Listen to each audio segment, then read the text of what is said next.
O Caminho a Cristo, capítulo 10. O Deus que eu conheço. Muitas são as maneiras pelas quais Deus procura revelar-se a nós e pôr-nos em comunhão com Ele. A natureza fala sem cessar aos nossos sentidos. O coração aberto é impressionado com o amor e a glória de Deus manifestado nas obras de suas mãos. O ouvido atento ouve e compreende as comunicações de Deus pelos objetos da natureza. Os verdejantes campos, as árvores altaneiras, os botões e as flores, a nuvem que passa, a chuva, o rumorejante regato, as glórias do firmamento, tudo nos fala ao coração, convidando-nos a familiarizar-nos com aquele que os criou a todos. Nosso Salvador ligava suas preciosas lições às coisas da natureza. As árvores, os pássaros, as flores dos vales, as colinas, os lagos, o belo firmamento, assim como os incidentes e o ambiente da vida diária, tudo ligava-o ele às palavras de verdade, para que suas lições fossem assim muitas vezes trazidas à memória, mesmo em meio dos absorventes cuidados da trabalhosa vida humana. Deus deseja que seus filhos apreciem as suas obras e se deleitem na singela e serena formosura com que adornou o nosso lar terrestre. Ama o belo e, acima de tudo que é exteriormente atraente, ama a beleza de caráter. Deseja que cultivemos a pureza e a simplicidade, as mudas graças das flores. Se tão somente estivermos atentos, as obras de Deus nos ensinarão preciosas lições de obediência e confiança. Desde as estrelas, que em seu trajeto pelos espaços percorrem século após século a rota invisível que lhes é designada, até o ínfimo átomo, todas as coisas da natureza obedecem à vontade do Criador. E Deus cuida de tudo e sustenta todas as coisas que criou. Aquele que mantém os inumeráveis mundos através da imensidade, ao mesmo tempo, cuida das necessidades do pequeno pardal, que confiante solta o seu humilde gorjeio. Quando os homens saem para o seu labor diário, assim como quando se acham entregues à oração, quando repousam à noite e quando se erguem de manhã, quando o rico se banqueteia em seu palácio, ou quando o pobre reúne seus filhos em torno da mesa escassa, sobre cada um o Pai Celeste vigia com ternura. Nenhuma lágrima é vertida sem que Deus a note. Não há sorriso que Ele não perceba. Se tão somente crêssemos isso plenamente, desvanecer-se-iam todas as ansiedades inúteis. Nossa vida não estaria tão cheia de decepções como agora, pois tudo, quer grande, quer pequeno, seria confiado às mãos de Deus, que se não embaraça com a multiplicidade dos cuidados, nem é dominado por seu peso. Havíamos de desfrutar, então, um repouso de alma, ao qual muitos têm sido por muito tempo alheios.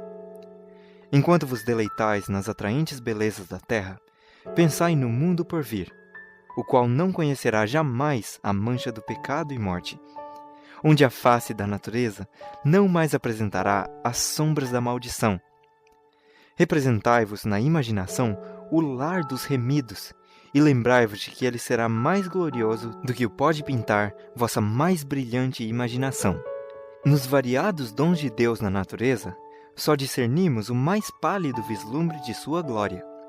Está escrito: as coisas que o olho não viu e o ouvido não ouviu, e não subiram ao coração do homem, são as que Deus preparou para os que o amam. 1 Coríntios 2:9. Poetas e naturalistas têm muito que dizer acerca da natureza, mas é o cristão quem mais sabe apreciar as belezas da terra, porque reconhece a obra de seu Pai e percebe seu amor em cada flor, arbusto ou árvore. Ninguém pode apreciar plenamente a significação de montes e vales, rios e lagos, se não os olha como uma expressão do amor de Deus ao homem. Deus nos fala por meio de suas operações providenciais e pela influência de seu Espírito sobre o coração.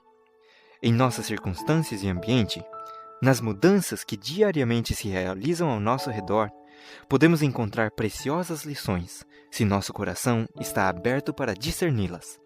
O salmista, narrando a obra da providência de Deus, diz: a terra está cheia da bondade do Senhor. Salmos 33:5. Quem é sábio, observe estas coisas e considere atentamente as benignidades do Senhor. Salmo 107, 43. Deus nos fala a nós por sua palavra. Aí temos em linhas mais claras a revelação de seu caráter, de seu procedimento com os homens e da grande obra de redenção. Aí está aberta perante nós a história de patriarcas e profetas e outros homens santos da antiguidade. Eram homens sujeitos às mesmas paixões que nós. Tiago 5,17. Vemos como lutavam com abatimentos iguais aos nossos, como caíam sob tentações como também nós o temos feito, e contudo de novo se animavam e venciam pela graça de Deus. E considerando esses exemplos, ficamos animados em nossas lutas por conseguir a justiça. Ao lermos acerca das preciosas experiências que lhes foram concedidas, da luz, amor e bênção que lhes foi dado desfrutar, e da obra que realizaram pela graça que lhes foi dada, o mesmo Espírito que os inspirava acende em nosso coração uma chama de santa emulação e um desejo de ser semelhantes a eles no caráter e de como eles andar com Deus. Disse Jesus acerca das Escrituras do Antigo Testamento: "E quanto mais é isto verdade do Novo, são elas que de mim testificam, dele que é o Redentor, aquele em quem se centralizam nossas esperanças de vida eterna." Sim, a Bíblia toda fala de Cristo, desde o primeiro relatório da criação, pois sem ele nada do que foi feito se fez, até a promessa final: "Eis que cedo venho." Lemos acerca de suas obras e ouvimos a sua voz. Se desejais familiarizar-vos com o Salvador, estudai as Santas Escrituras. Enchei o coração todo com as palavras de Deus. São elas a água viva a mitigar vossa sede ardente. São o pão vivo do céu. Jesus declara: "Se não comerdes a carne do Filho do Homem e não beberdes o seu sangue, não tereis vida em vós mesmos." João 6,53. E ele mesmo explica essa declaração, dizendo: "As palavras que eu vos disse são espírito e vida."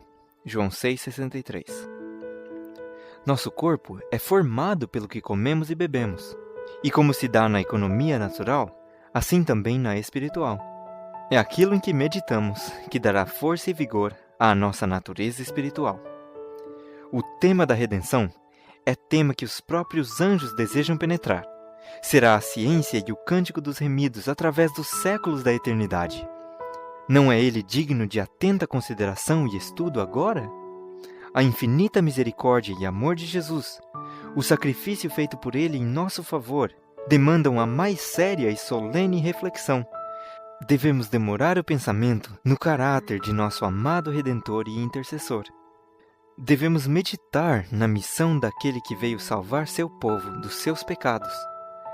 Ao contemplarmos assim os temas celestiais, nossa fé e amor se fortalecerão, e nossas orações serão cada vez mais aceitáveis a Deus, porque a elas se misturarão cada vez mais a fé e o amor.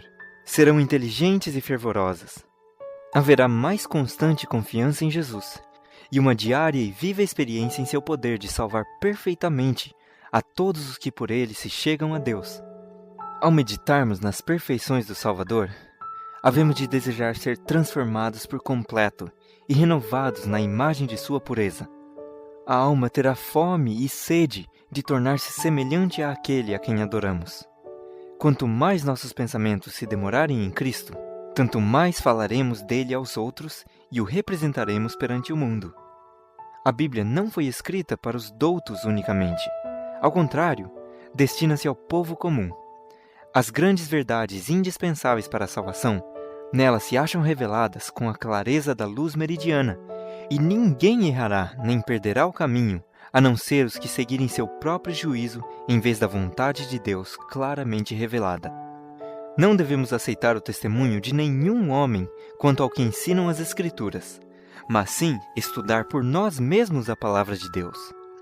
Se permitirmos que outros pensem por nós, nossas próprias energias e habilidades adquiridas se atrofiarão. As nobres faculdades do espírito podem, pela falta de exercício sobre temas dignos de sua concentração, ficar tão debilitadas que percam a capacidade de apanhar a profunda significação da palavra de Deus. O espírito se ampliará se for empregado em pesquisar a relação dos assuntos da Bíblia, comparando passagem com passagem e coisas espirituais com coisas espirituais. Nada há mais apropriado para fortalecer o intelecto do que o estudo das Escrituras. Nenhum outro livro é tão poderoso para elevar os pensamentos, para dar vigor às faculdades, como as amplas e enobrecedoras verdades da Bíblia. Se a palavra de Deus fosse estudada como devera ser, os homens teriam uma largueza de espírito, uma nobreza de caráter e firmeza de propósito, que raro se vêem nesses tempos. Bem pouco benefício, porém, se tira de uma leitura apressada das Escrituras. Poder-se-á ler a Bíblia inteira e, contudo, deixar de reconhecer-lhe a beleza ou compreender-lhe o sentido profundo e oculto. Uma passagem que se estude até que seu sentido seja claro ao espírito e evidente sua relação para com o plano da salvação é de maior valor do que a leitura de muitos capítulos sem ter em vista nenhum propósito definido e sem adquirir nenhuma instrução positiva. Levai convosco a Bíblia. Quando tiverdes oportunidade, lede-a. Fixai as passagens na memória. Mesmo enquanto estais a andar pela rua, podeis ler uma passagem e meditar sobre ela, fixando-a assim. Não conseguiremos sabedoria sem fervorosa atenção e estudo acompanhado de oração. Algumas porções da Escritura são efetivamente tão claras que não podem ser mal compreendidas, mas outras há cujo sentido não está sobre a superfície, de modo que possa ser apanhado de relance. É preciso comparar passagem com passagem. Tem de haver cuidadoso estudo e reflexão acompanhada de orações. E tal estudo será ricamente compensado. Como o mineiro descobre veios de precioso metal sobre a superfície da terra, assim aquele que buscar perseverantemente a palavra de Deus, como a tesouros escondidos, encontrará verdades do mais alto valor, as quais se acham ocultas à vista do pesquisador descuidado. As palavras inspiradas, meditadas no coração, serão como torrentes que brotam da fonte da vida. Nunca deve a Bíblia ser estudada sem oração. Antes de abrir suas páginas, devemos pedir a iluminação do Espírito Santo e ser-nos-á dada. Quando Natanael veio a Jesus, o Salvador exclamou: "Eis aqui um verdadeiro israelita, em quem não há dolo." Natanael volveu: "De onde me conheces tu?" E Jesus respondeu: "Antes que Felipe te chamasse, te vi eu, estando tu debaixo da figueira." João 1, 47 e 48. E Jesus ver-nos-á também nos lugares secretos de oração, se dele buscarmos a luz para saber qual a verdade. Anjos do mundo da luz assistirão àqueles que, em humildade de coração, buscarem a guia divina. O Espírito Santo exalta e glorifica o Salvador. É sua missão apresentar a Cristo a pureza de sua justiça e a grande salvação que por ele nos pertence.